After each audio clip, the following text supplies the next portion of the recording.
Hello, everyone. Thank you so much for joining us for another episode of Inman in Studio. I'm Lauren Walker. I'm Senior Director of Strategy at Inman. And today we're taking on a topic that goes beyond the transaction. It goes beyond the brokerage, and really it goes beyond real estate in general. It's equity. And I'm not talking about earning equity in a property. I'm talking about equity in terms of diversity, equity, and inclusion. And joining me today is Daryl West, CFO and partner at Deposit Link. Daryl, thank you so much for being here. Thank you for having me. My pleasure, Lauren. This is quite the topic. So I'm really excited to have this conversation.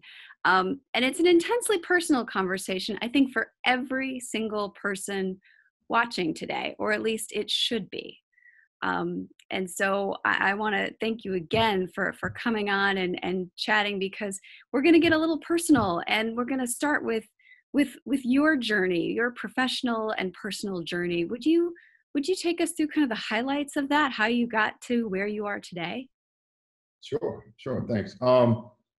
Let's see. If I had to capsulize my journey, my professional journey, at least anyway, I would probably parse it into three parts. Okay. And the first was, I guess, more routine. A kid in college, 17 or 18 years old, not really sure what you want to do in life, which is, kind of expected. But Yep.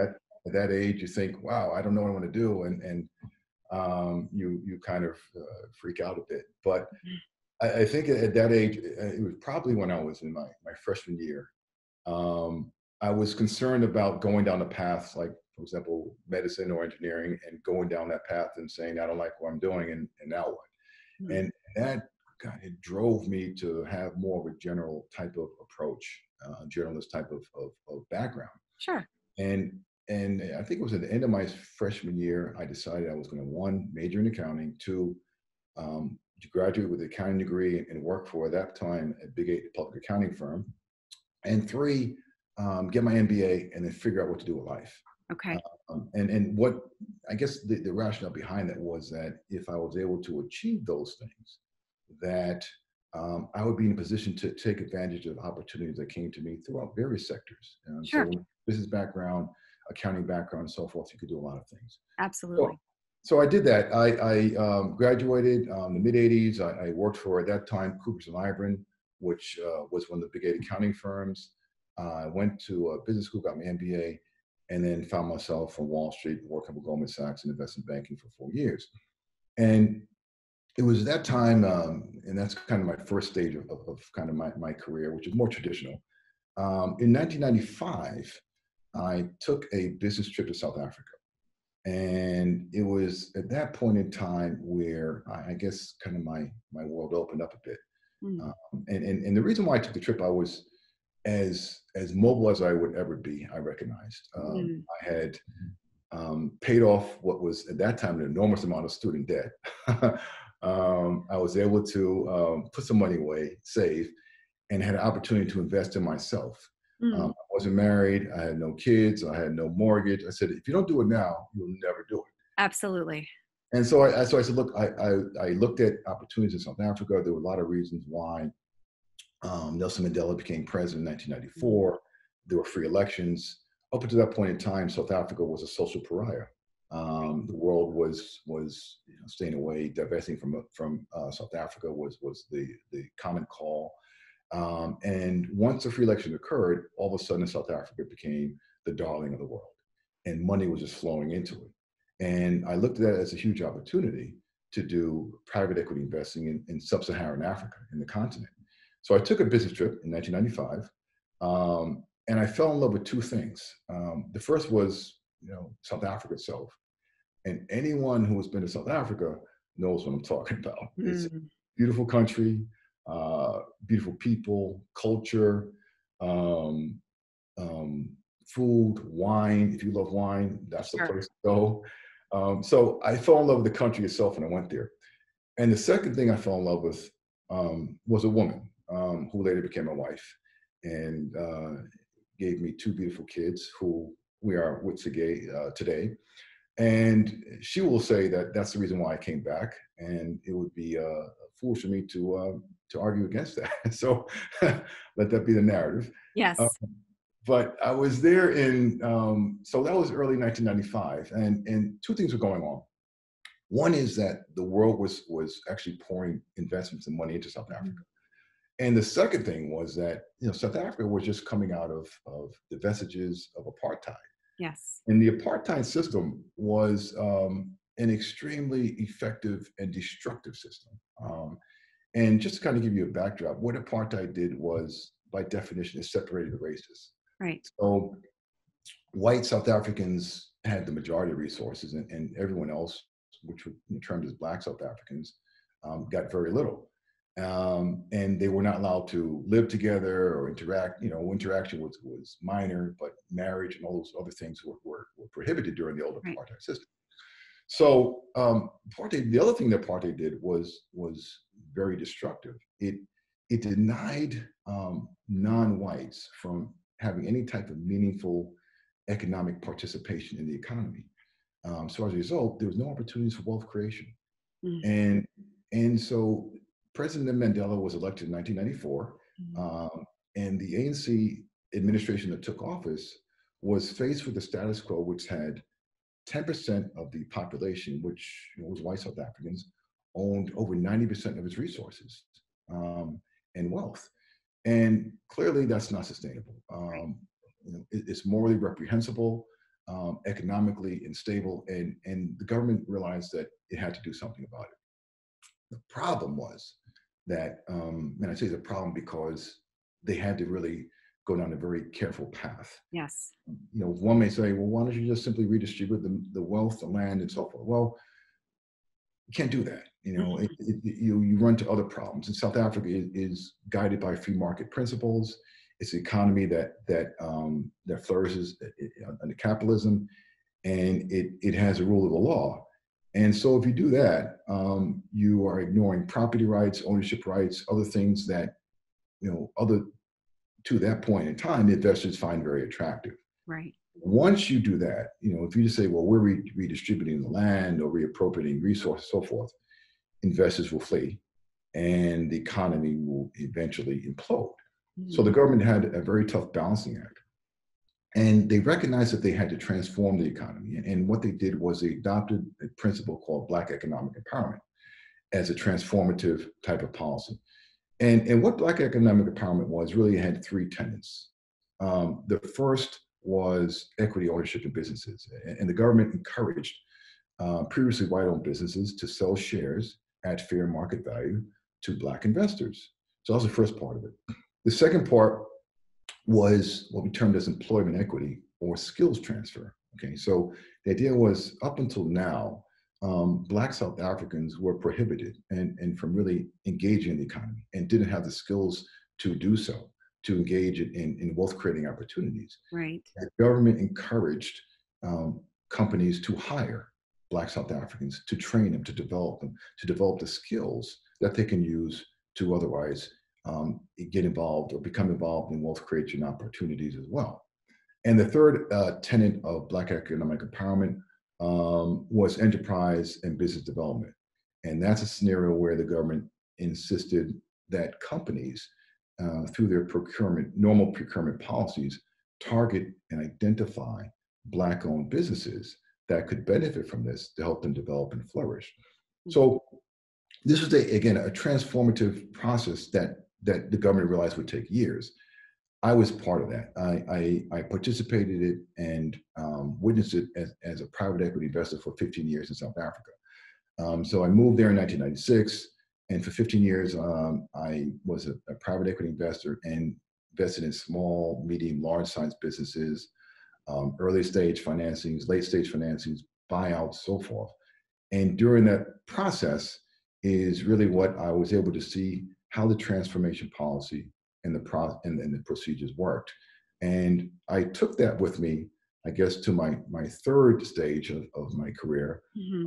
which is when I moved my family to the US in 2011, and really took on more of an entrepreneurial part of my career, which was really utilizing the first two phases, the training that I obtained in the States during my formative years after school, the experience that I obtained in South Africa, investing Mhm. private equity, and taking both of those here into the States and becoming a private equity investor in the States. And that's what led me here to Deposit Link.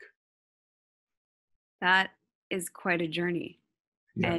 and quite the experience to bring to Deposit Link. And what's interesting that you haven't said at all in this whole time is real estate, Exactly. right? So you came into the industry as essentially an outsider. It's funny you say that because, and I give you a little bit of background.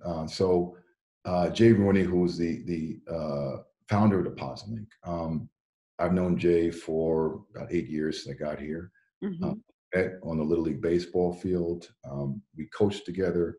We coached against each other. Oof. I beat him all the time. Wow. He may not admit it, but anyway, he knows it's true. But our sons play together, and so we've developed a very strong, close relationship over the several years, and which is important, from the standpoint of investing. To make sure that you have a strong partnership and strong relationship with whoever you're investing with or going into business with. So I've known Jay for quite some time. He came to me about 3 years ago and kind of picked my brain about Deposit Link. We sat down, we had some conversations. He told me what he's doing, and I listened to what he had to say and gave him some advice and on how we should go about doing it. I didn't really pursue it as far as an active investor because he didn't ask me to, and I knew nothing about real estate. And about a year ago, he approached me and asked me. This is after talking for a couple of years Hmm. and giving advice. He asked me to invest in the company. And at that point, I had to take a look at it and really kind of dove into real estate and learn a little bit about it. Yep. And what I believe in investing, there is no such thing as a sure shot or a sure thing in investing.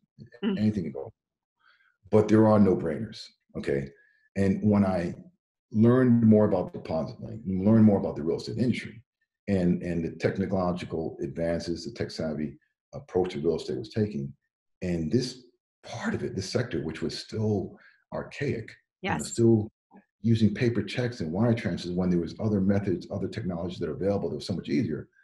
I realized this made a lot of sense and it was a huge opportunity. So I invested, and currently now I'm a 50% owner with Jay, and I think that there's a huge opportunity going forward. One of the things that I told Jay when I invested, and it kind of goes back to I guess your intro, Hmm. was the Deposit Link, as through my investment is 50% Black owned. But what I told you also was that I want that same diversity to be reflected in the workforce, Yes. workforce. Okay. And that's something which, again, I go back to my experience in South Africa and saw how transformation occurred and saw the process. And what I recognized when I came back to the States after being away for 15 years was the power of networking is Yeah. still there and it's so important. And if I look at the real estate industry now, and I see it now, it's been predominantly white male industry for since inception.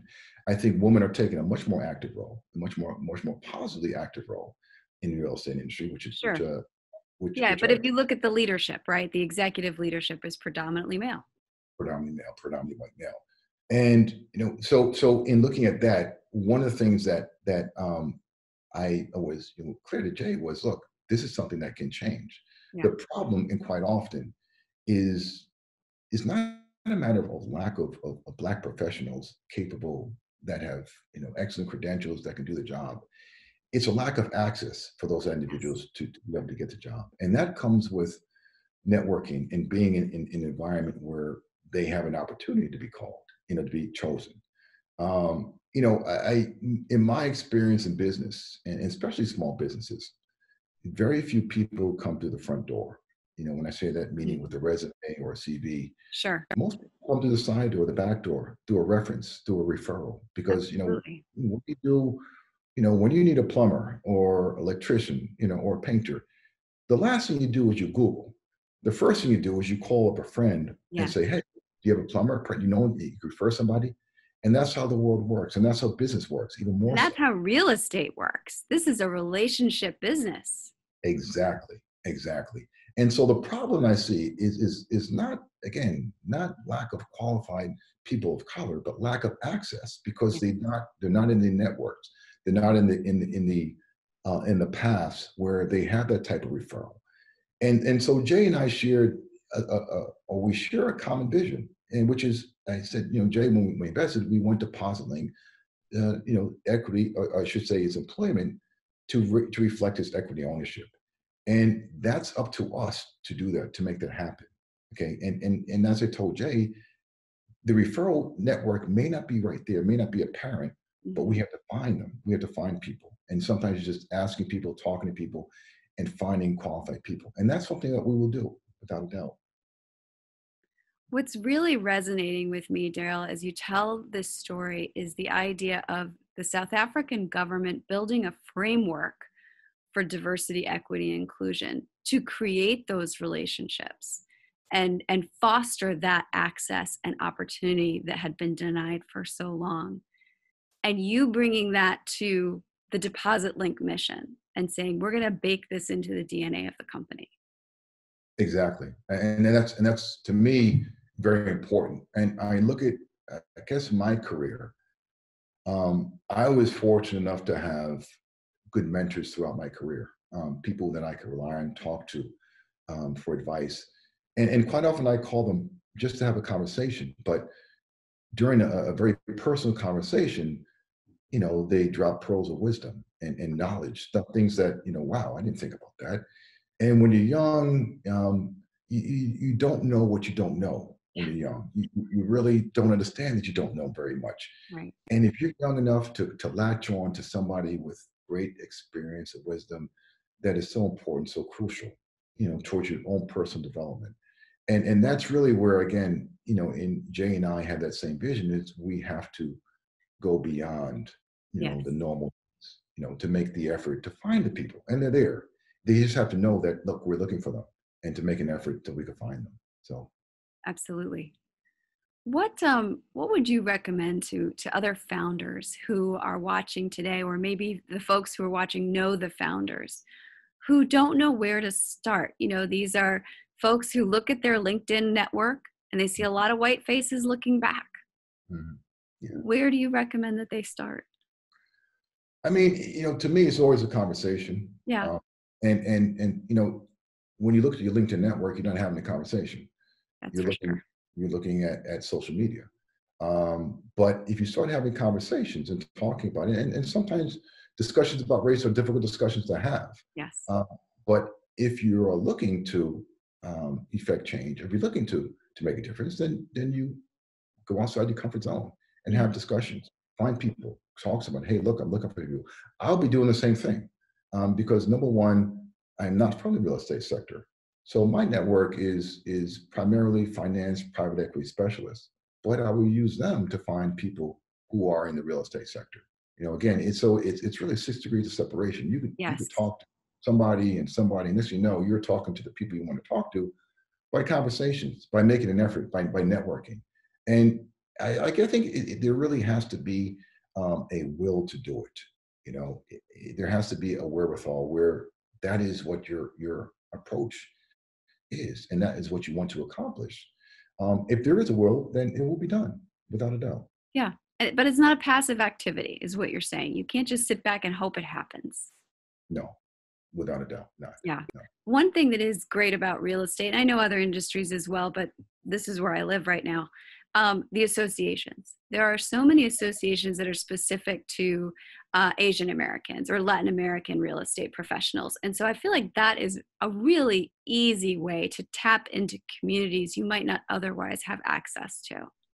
Oh, without a doubt. And those associations, they are there through all sectors. Hmm. And that's key. That's huge. And that's something which, again, that's, I'd probably say, low hanging fruit, easy enough to access and to really, if you're trying to make a difference, to do that, to engage these organizations. You're looking for qualified people, they're out there. one thing about, again, looking at DepositLink, um, we hiring people of excellence, regardless of race. And that's something that we will always do. We will not compromise that. We are looking at a product that has been well received, well overdue, but well received by the market. And our clients, which is basically the brokers, agents, and customers, are all being Yes. served positively, and all being served with the utmost um, concern for customer service to make sure that they're always happy. We listen to our clients. We listen to them when they have comments or suggestions, and we quite often in deploy them and build them into our platform such that we could always make our product better. And the same goes for trying to find qualified people. Hmm. It's a job that never ends. Right. You never finish. You never stop trying to do that. And that's something which, again, Jay and I, we will have that mission to do that, to always find people of excellence and to have a diverse background with that. Well, that's exciting for the vision for DepositLink, and it's wonderful to watch what you guys are achieving, because your growth is exponential. And thank you for talking us through, how you brought that into DepositLink and sharing a very personal story. So thank you so much for that. Thank you, Lauren. Appreciate it. Thanks for having me. All right, have a good day. You too. Bye bye.